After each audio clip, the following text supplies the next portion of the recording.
dit quoi? Ça dit que je suis Adeline, dit A2, maman d'un petit chef de 3 ans et danseuse intermittente du spectacle. Je jongle entre la grâce d'une pirouette, des batailles épiques pour mettre une chaussette à un enfant récalcitrant et des remises en question en mode compétition. Toujours prête à débattre avec moi-même pour savoir si je fais trop ou pas assez, mais toujours avec le sourire et un café bien serré.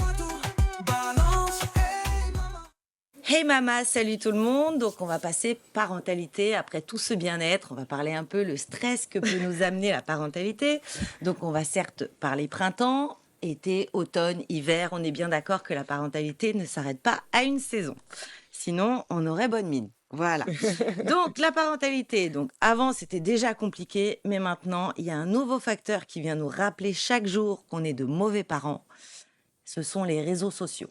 Et oui. Étant maman d'un jeune garçon, donc j'ai comme tout le monde été sur Internet. Il suffit que tu ailles rechercher un pyjama en taille 3 mois. Le lendemain, tu ouvres ton Instagram et ça y est. On t'explique tout ce qu'il faut faire, pas faire. Enfin bon. Donc, aujourd'hui, élever un enfant, c'est plus uniquement sous le regard de belle-maman ou de la voisine du 3e. Non. Maintenant, il faut aussi composer avec les influenceurs de la parentalité bienveillante, les coachs en éducation positive et les posts Insta remplis de petits déjeuners 100% bio et sans sucre raffiné. C'est tout ça. Toi, pendant ce temps-là, ton gamin mange une tartine de Nutella en la faisant tomber face chocolat sur le canapé. Tu viens de crier pour la 12e fois en 1 heure et ta seule victoire de la journée, c'est d'avoir mis des chaussettes assorties. On en est là. Mais sur Instagram, les autres parents, qu'on ne connaît pas, généralement on les rencontre jamais, ceux-là. Ils n'élèvent pas des enfants, tu as l'impression qu'ils élèvent des licornes. C'est magnifique. Leur bambin à eux, de 2 ans, ils mangent du quinoa avec des graines de chia sans broncher, tout se passe bien. Toi, tu galères avec ton brocoli. Voilà, ils rangent spontanément tous leurs jouets dans le petit panier en rotin éco-responsable. Enfin bon, tout ça, c'est super. Il dit merci, s'il vous plaît, bonjour, toujours avec la douceur d'un moine bouddhiste. Et toi, tu te bats. Bon, bref. Et toi, surtout, tu culpabilises. Parce que l'éducation positive, ça a l'air super comme ça. Mais dans la vraie vie, ça ressemble surtout à un énorme piège. Ne criez pas sur votre enfant. Expliquez-lui calmement. Oui, bien sûr. Ok, mais quand tu lui as déjà expliqué à peu près 47 fois la même chose, qu'il faut pas mettre le Playmobil dans la prise ou ce genre de choses, au bout d'un moment, tu fais quoi? T'expliques, mais bon. Ne punissez pas, interdiction de punir, privilégiez le dialogue. D'accord, parlons. Oui.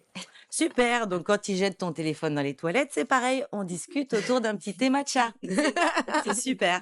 Voilà. Alors bien sûr, cette réparation. C'est ça. Alors bien sûr, l'éducation positive, c'est plein de bonnes idées, mais le problème, c'est qu'elle est souvent présentée comme un objectif inatteignable. Et surtout, elle oublie un détail, les parents sont des humains. Et oui, et surtout, elle oublie un autre détail, c'est que parfois les parents sont au bout du rouleau. Et franchement, un petit stop bien ferme, ça n'a jamais traumatisé personne.